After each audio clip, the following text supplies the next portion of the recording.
Hey everybody, it is Friday, August 22nd. You're listening to the Mo News Podcast. I'm Mo Shwinunu. This is the place where we bring you just the facts and we read all the news and read between the lines so you don't have to. If you are a regular listener, you can probably already tell Jill is off today. She has the day off. She'll be back on Monday. So it is a solo pod today. Before we get started, just a heads up, since I remind you of these things, this Sunday is National Waffle Day.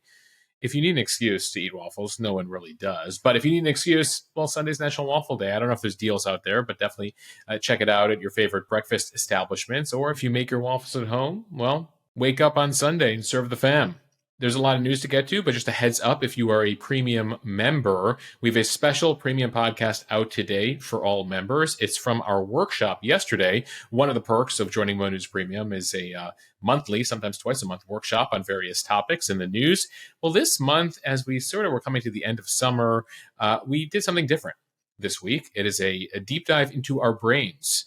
Dominique Ashby is a neuroscientist, a brain-based change expert, also a member of our Mo News Premium community. She reached out recently based on a couple stories we posted and said, hey, I think I can help your community help deal with all the stress, whether it's news, professional lives, personal lives, how to reset your brain, better focus, gain better energy and balance in your lives. So we did a workshop this week with tips to support your brain to be at its best and create more space for what matters most to you, helping all of us become more clear-headed, focused, and in control, given what I learned was tens of thousands of decisions we make every day. It's really insane. Anyway, the live workshop was great. We answered a number of your questions. And as always, for Mo News Premium members, we put it out on our members dashboard so you can watch it or you can listen to it on the members podcast. And if you're not a Mo News Premium member, I don't know what you're waiting for. Check it out over at mo.news/premium. You get weekend news coverage. You get a weekly news quiz. You get a Slack channel, which I'll talk about a little bit later, where you can talk to thousands of fellow Mo News Premium community members, and you get these workshops among the many perks. All right, let's get to today's headlines. We will have the latest on gerrymandering wars, the redrawing of America's congressional maps. Well, California said yesterday to Texas, hold our beer. We're going to redraw our maps after you redrew your maps. I'll have the latest on that effort. We also have some health news. Serena Williams, the tennis star, the new face of GLP-1 weight loss drugs. We'll tell you what she's saying, why she says, despite being a professional athlete, she turned to GLP-1 to lose weight, and some of the larger health trends we're seeing with the GLP-1 shots out there.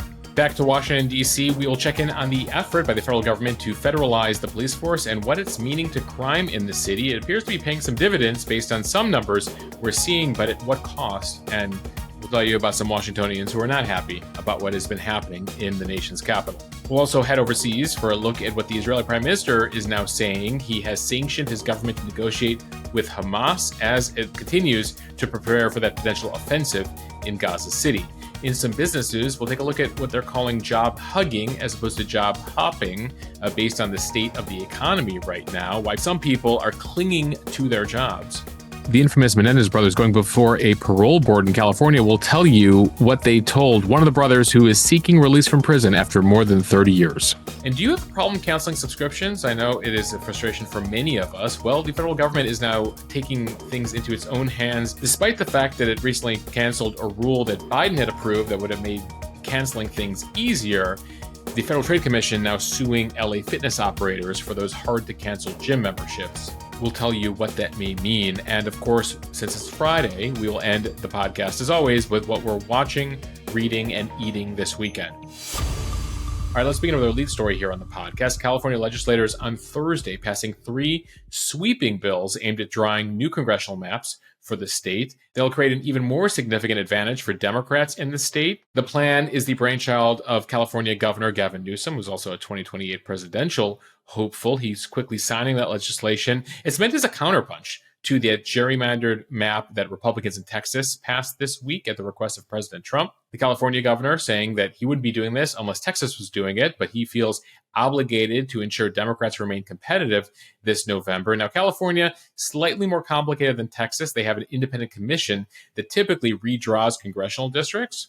And so what this legislation does, that was passed yesterday, signed by Gavin Newsom, is effectively redraw the map, but only if California voters approve it in a special election this November. So essentially, they're going to California voters saying, hey, let us override this independent commission and redraw these districts because of what Texas is doing. Newsom saying, quote, "We're neutralizing what occurred in Texas and we're giving the American people a fair chance because when all things are equal, we're all playing by the same rules." As we've been telling you all week, including on yesterday's podcast, Texas Republicans have approved a new congressional map in their state. It'll make it easier for Republicans to win 5 extra seats in the state in next year's midterm elections. California, again, countering now with 5 Democratic seats, at least they hope, if voters approve that. The Texas move here is a very rare mid-decade redistricting effort. Typically, this is only done after a census is taken once a decade in a year that ends with 0. But Texas has decided to go back to the drawing board, literally, mid-decade here, as there is a very slim GOP majority in the U.S. House. So Donald Trump called Texas and said, hey, I need you to do this. They're also pushing Indiana to do this, potentially add 1 or 2 Republican seats in that state. And it will ensure that Republicans have an easier time winning a congressional majority next year. A reminder that historically, whichever president's party is in power, they typically lose a few seats in that first midterm election. Trump trying to counter history here by adding a few insurance seats in Texas. And so the hope among Democrats is that this will effectively counter that move. But a lot of states here also looking at it. I mentioned Texas and Indiana among the red states. Among those also throw in Florida and Missouri. On the Democratic state side, we've talked about California. We're also talking about Illinois, New York, and Maryland potentially could try to redraw their maps in the next year to counter the move by Texas and red states. Now, interestingly, a new poll shows that 70% of Democrats think gerrymandering is never acceptable. But 63% say California should, quote, fight back against Texas redistricting. So people acknowledging they don't like this reality, but Democrats feeling like they need to fight back here. Now, Republicans in Texas defend the move, saying that this will ensure that the state is more representative of where things are going as more Latinos become Republican. But ultimately, in most cases, we've gone over these numbers. California already, Texas already. If you're a Democrat in Texas or Republican in California, you're already not necessarily being represented accurately, and these moves will only make it worse for you if you're a member of the minority party in both of those states. Now, this comes against the backdrop for Democrats as they try to remain competitive in these U.S. House races of some national trends that appear challenging for them right now. The New York Times is out with a new analysis showing that between 2020 and 2024, Democrats lost more than 2 million registered voters, while Republicans gained 2.5 million registered voters. So while both parties over the decades have seen people leaving the parties and registering as independents, in recent years here, it appears there's been a major move among some Democrats to the Republican Party.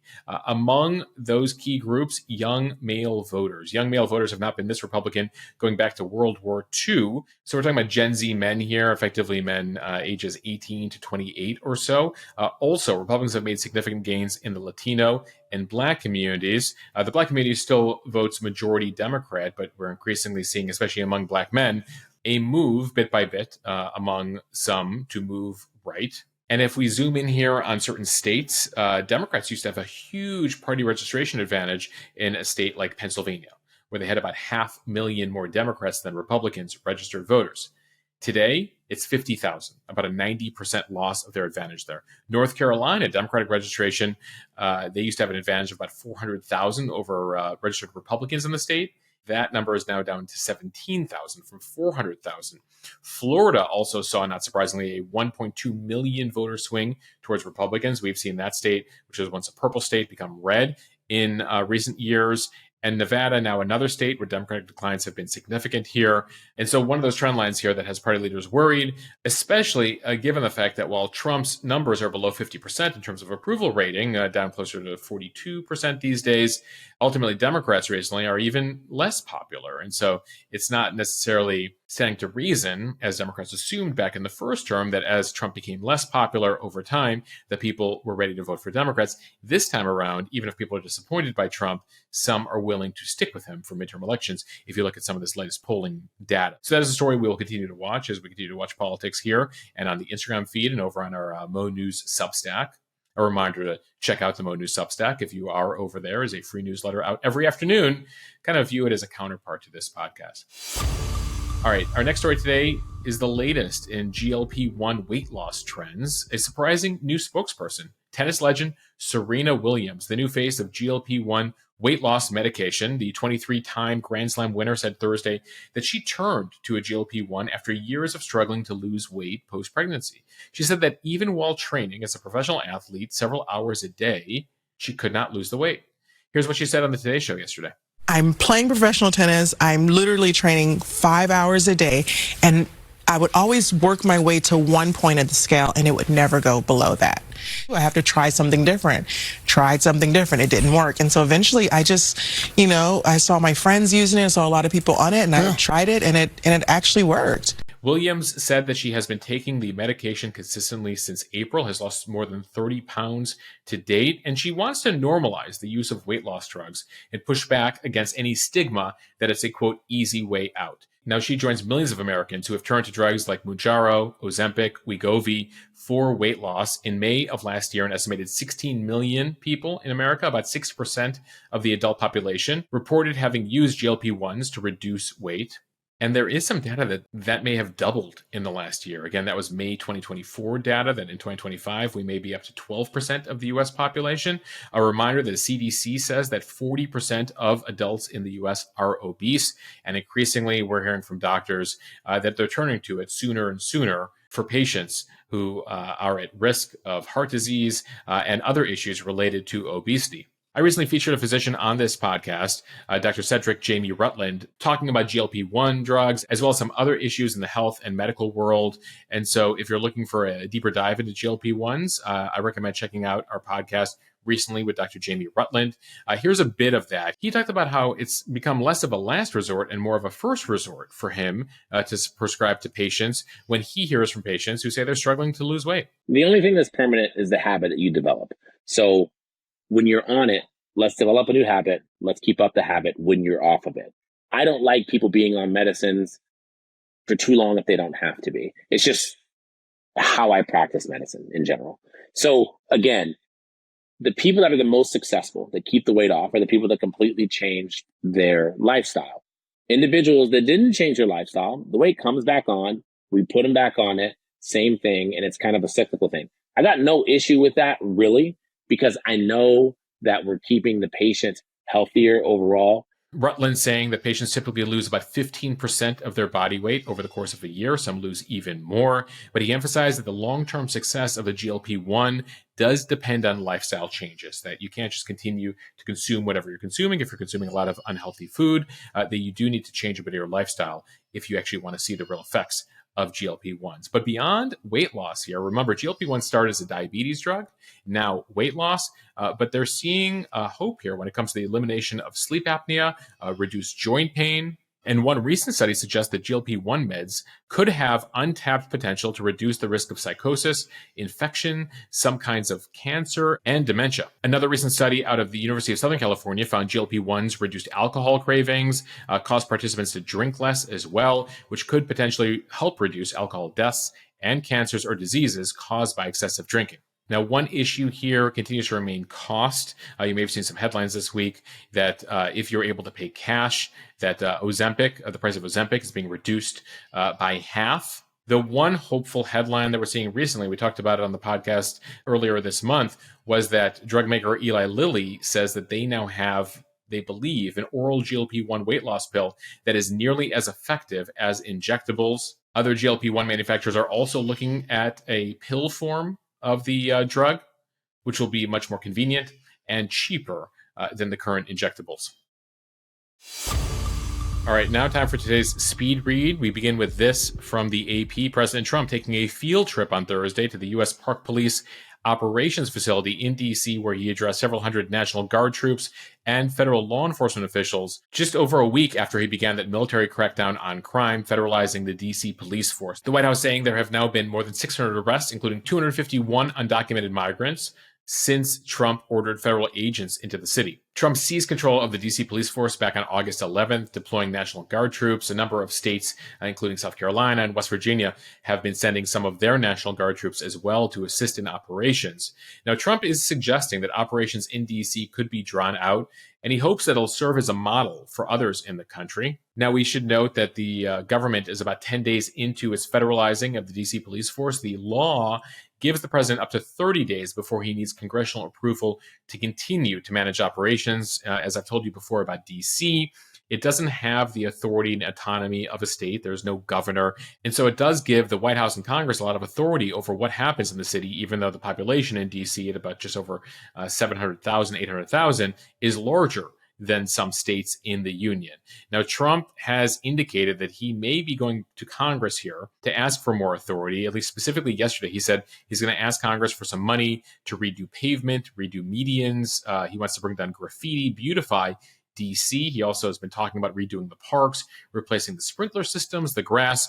Trump often invokes the fact that he, owns a lot of golf courses and feels there are things he can do to beautify Washington, D.C. As for the militarization of D.C., there has been criticism from D.C. residents. New polling shows the vast majority of D.C. residents oppose the federalizing and sending of federal law enforcement into the city, the National Guard troops in Humvees outside the train station, creating a very militaristic feeling in Washington, D.C. But at the same time, the D.C. Police Union is out with numbers showing that in the just over a week that the federal government has deployed in D.C., crime is down across the board, 8%, including robberies down 46%, carjackings down 83%, car theft down 21%, and violent crime down 22%. Now, just to note, some crime numbers do lag, so those numbers could come down a bit in the coming days as we learn about more crimes, but nonetheless, the numbers are down. That is something the administration is touting here. Though there are Republicans who question where this will end, whether the president will attempt this, and especially in cities with high crime in red states and Republican states, for example, like Memphis, Tennessee, which has one of the highest murder rates in the country, along with St. Louis, Missouri. But again, I explained sort of the unique nature of DC. The president can't necessarily do this.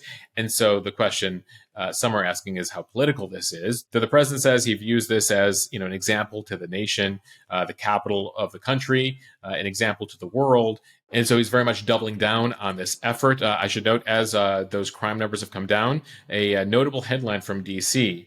The city has now gone more than a week with no murders. There's been no murder since August 13th. And we're talking about a city that has averaged about one murder nearly every day or every other day over the past couple of years. So more than a week with no murders, a significant headline in Washington, D.C., unfortunately. So this is a story we'll continue to watch. All right, we're going to head abroad here for our next story from ABC News. The Israeli Prime Minister Benjamin Netanyahu saying on Thursday that he has issued instructions for Israeli negotiators to go ahead and begin talks about a ceasefire that would end the war entirely and release all hostages. It's not clear how much this will change negotiations, but the announcement does come several days after Hamas agreed to a partial ceasefire proposal that would see half of the hostages that are alive in Gaza released and kick off talks to end the war and free the rest. Now, that framework effectively was already approved by Israel earlier this summer. The Israelis set several deadlines for Hamas to agree to it. They refused to. Now Hamas has come around, which has the Israelis saying it's too late for that partial deal. We're looking for a comprehensive deal for the 50 remaining hostages in Gaza, an end to the war, an end to Hamas, a demilitarization of the Gaza Strip. They're looking for a variety of things. And so the question for the Israeli government here is, do they take the partial deal with Hamas, or are they serious about only negotiating one final deal that will bring home all hostages and end the war here? The two sides still have some major divisions, including the fact that Hamas doesn't want to give up power and doesn't want to demilitarize. And that has been a major sticking point for the Israelis in the aftermath of the October 7th terrorist attack. So as to try to ratchet up pressure on Hamas, the Israelis have approved a plan to take over Gaza City, the largest city in Gaza. They began with the call-up of about 60,000 reserve troops on Wednesday. It's part of a very preliminary stage before an attack on Gaza City. I should mention the Israelis already control about 75% of the Gaza Strip, but not Gaza City. That's thought to be an area where there's some remaining Hamas terror cells, but also happens to be the place where the Israelis believe many or all the remaining hostages are being held underground, which is why the Israeli military has been hesitant in the nearly 2 years of the war to take over that area. Now, we mentioned the headline about calling up reservists. This is a very preliminary stage. They got to call up the reservists. They got to train up the reservists. They got to deploy the reservists and then make a call as to what they're doing. For those of you who've been following the events there, you might remember the invasion of Rafah, the southern city in Gaza, last year. That was like a 4 or 5 month process of threats before they eventually followed through on it. So we'll be continuing to monitor the Gaza City situation. We don't expect anything imminent in terms of an invasion. One of the other issues the Israelis are trying to manage right now is the hundreds of thousands of Palestinians who live in Gaza City. They are calling for them to evacuate and are going to have to wait several weeks as an evacuation unfolds there. And so we're watching concurrently here the ceasefire talks, the Israelis hoping for a plan to end the war completely, Hamas approving a partial ceasefire, albeit after the Israelis did, as well as this ongoing threat to Gaza City. It does come as we've been covering the humanitarian headlines, but in recent days, we continue to see headlines here from the UN and the Israelis on just hundreds and hundreds of truckloads of food going in there. So the concern about famine from a few weeks ago does not appear to be as imminent as we heard earlier this month. All right, now to a business headline from Axios. A new trend in this tough labor market is called job hugging, as in holding on very tight to your current employer. The past 3 months saw the weakest job creation in the U.S. going back to 2010. And that was, if you remember, right after the global financial crisis. Hiring has recently stalled across the board. We talked about the jobs numbers. There are a number of factors that go in here. First, the unpredictability of the tariffs. You have businesses big and small that are holding off on hiring, holding off on growing the business as they worry about what tariffs could mean as those have been changing over the last 6 months. One of the other factors here that's leading to stalled hiring is the AI disruption, as employers are now looking to see whether they do need to fill some positions with humans or whether AI can help the existing staff basically handle those duties. Employment at white-collar jobs right now is particularly bleak after surging in the post-pandemic era. We've talked about this on the podcast. We recently did a special podcast with the Bank of America futurist, Haim Israel. You can check out that interview podcast in recent weeks, where he talked about how white-collar jobs are going to be the first to go here as AI keeps getting better and better, particularly what he's talking about is agentic AI, which can replace people. So what has all that meant? Well, what we call job hugging, where people, regardless of how happy they are in their jobs, are holding on to their jobs. This is a major contrast from just a couple of years ago, as things were so competitive. Employers were needing to offer major benefits, major raises to hold on to people. In this case, you have workers dealing with fewer raises, less benefits, but holding on to their jobs at the moment, given the uncertainty. All right, the next story comes to us from CNN. A California parole board on Thursday denied parole for Eric Menendez, who was convicted alongside his brother Lyle for murdering their parents back in 1989. This is a story I imagine you may have seen documentaries about or may have closely followed in the 1990s. Behind the OJ case was really one of the biggest trials of the 1990s. This denial last night delivers a crippling blow to the brothers' years-long fight for release. Eric went before the board for about 10 hours yesterday. Lyle goes before them today, but the decision last night does not bode well for Lyle. Some background here. The brothers killed their parents back in 1989 when they were just 18 and 21 years old, respectively. They are now 54 and 57 years old, and until recently had no chance of parole until earlier this year when a judge ruled that they at least deserve a chance based on some of the evidence that was not allowed to be submitted by a judge during their last trial in 1996.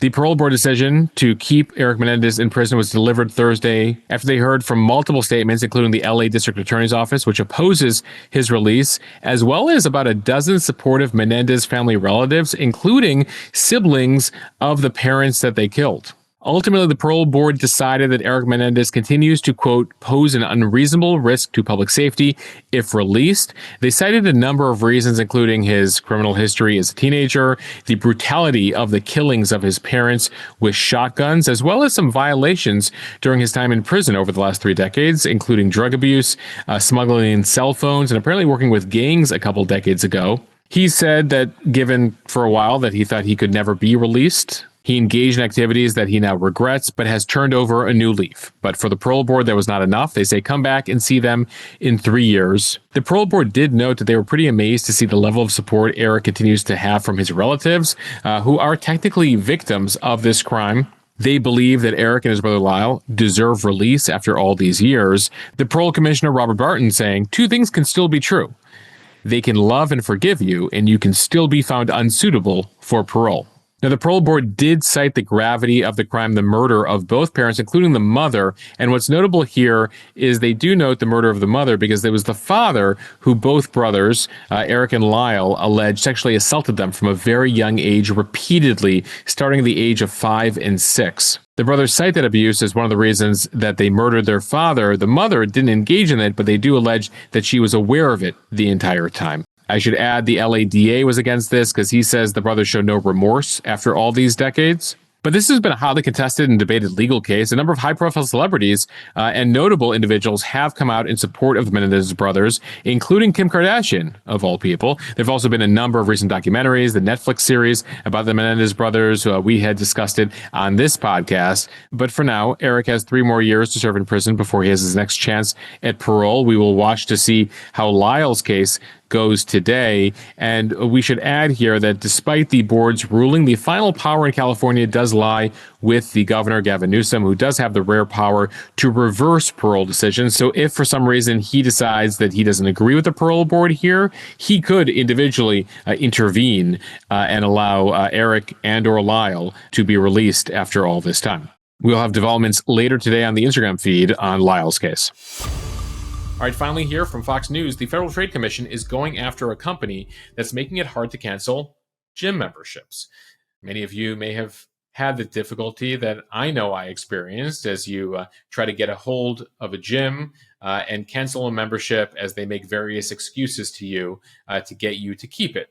Well, the government is now suing the operators of LA Fitness for making it what they say is exceedingly difficult to cancel customer subscriptions. They're accusing the group Fitness International of illegally charging customers millions in recurring fees. Apparently, the process at their facilities included forcing customers to speak to specific managers that were never available or go to the gym's website, print out a form, and mail it in at their own expense. Fitness International owns more than 600 gyms and has more than 3.5 million members across the U.S. Unclear how many of those members are there willingly at this juncture. Now, the company says that the allegations are, quote, without merit, and customers can cancel their memberships online if they want.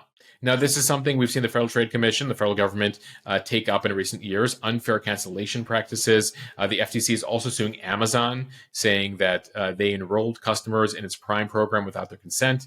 Amazon then making it difficult to cancel a subscription. But at the same time, the Trump Federal Trade Commission did recently strike down a Biden-era rule called the click to cancel rule. That would have made businesses put in place cancellation policies that are as easy as signing up. So they said you should make it as easy to cancel as it is to sign up. That was passed last year, but a bunch of businesses were very upset about that. So the U.S. Chamber of Commerce sued the Federal Trade Commission. And so recently you had the Trump administration drop the click to cancel rule, but at least in this specific case, the fitness case I just told you about, they're going after that brand regarding their cancellation policies. All right, since it's Friday, cheers to the freaking weekend. We end, as always, with what we're watching, reading, and eating this weekend. I'll go through very quickly what is on my agenda. First, as far as what I'm watching, Chief of War over on Apple TV. Several of you suggested this series over on our Mo News Premium Slack channel. Sandra Newman, Aaron Garcia, you guys were chatting about it in the thread this week, and so I'm excited to check this out. Chief of War is a Hawaiian historical drama series about sort of the origins of Hawaii. And so between the historical element here, the history of Hawaii, actually, we did a deep dive on that over on the Mo News Premium Instagram last year. I'm particularly interested in checking this out. I'll let you know what I think. And just a reminder that by joining Mo News Premium over at mo.news/premium, you get access to the members-only Slack channel. It allows for a lot of different community chats that are popping off here.